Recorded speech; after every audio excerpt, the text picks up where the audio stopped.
Welcome back to the Aviatrix Demo Day video series, and in this episode number 7, we're going to be deploying Aviatrix's multi-cloud network segmentation solution. This is the first of its kind in the industry and allows customers to easily deploy security domains, segments across all clouds anywhere in the world. A security domain is very similar to what you might know of as a VRF. So today what we're going to do is build out two security domains, two segments. One is going to be called Security Domain 1 and the other will be called Security Domain 2. We'll place EU West 1 workload VPC in AWS into Security Domain 1 and the EU West 2 workload VPC in AWS into Security Domain 2. And lastly, we'll place West US 2 workload VNet into Security Domain 1. What this means is that EU West 1 in AWS and West US 2 VNet in Azure will be able to talk to each other by default because they're in the same security domain. However, they won't be able to talk to Security Domain 2, which houses EU West 2 workload VPC in AWS.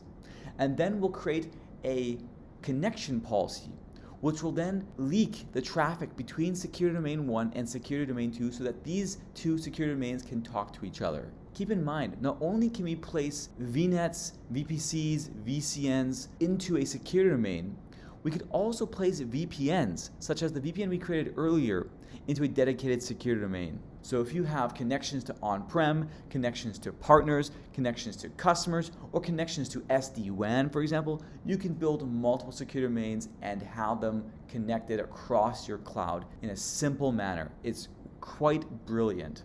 Let's get started. To get started, all you have to do is click Segmentation under the Multi-Cloud Transit section. We're going to enable segmentation on all of our transits first.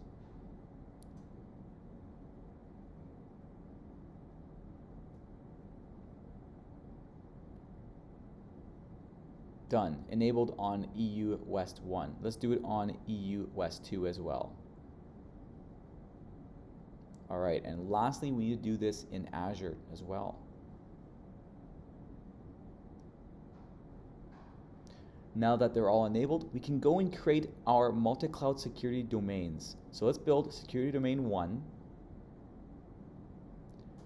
and then we'll build Security Domain 2. Below, you can see that right now, Security Domain 1 is not connected to Security Domain 2, so they cannot talk to each other.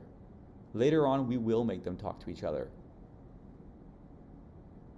Next up, we need to place the VPCs and VNets into the appropriate security domains like I showed you on a diagram. So you select the transit gateway, you select the security domain name, and then you select your attachment, which is your VPC or VNet. Remember, it could also be a VPN to on-prem or to an SD-WAN solution. We do the same thing in Azure. And lastly, we'll do it on EU West 2 in AWS. But we're putting this one into Domain 2. All right, all done. Again, I'm showing you that they're not connected.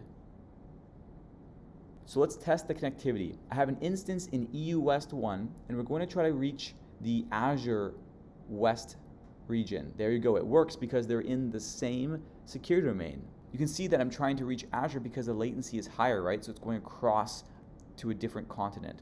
Let's try to reach the EU West 2 instance, which is in a different security domain, and it should not work. Bam, I can't reach it. Instant isolation and segmentation. So simple, but now let's connect the two. Let's allow them to talk. So we're going to do this and it will automatically route between the two now. Bam.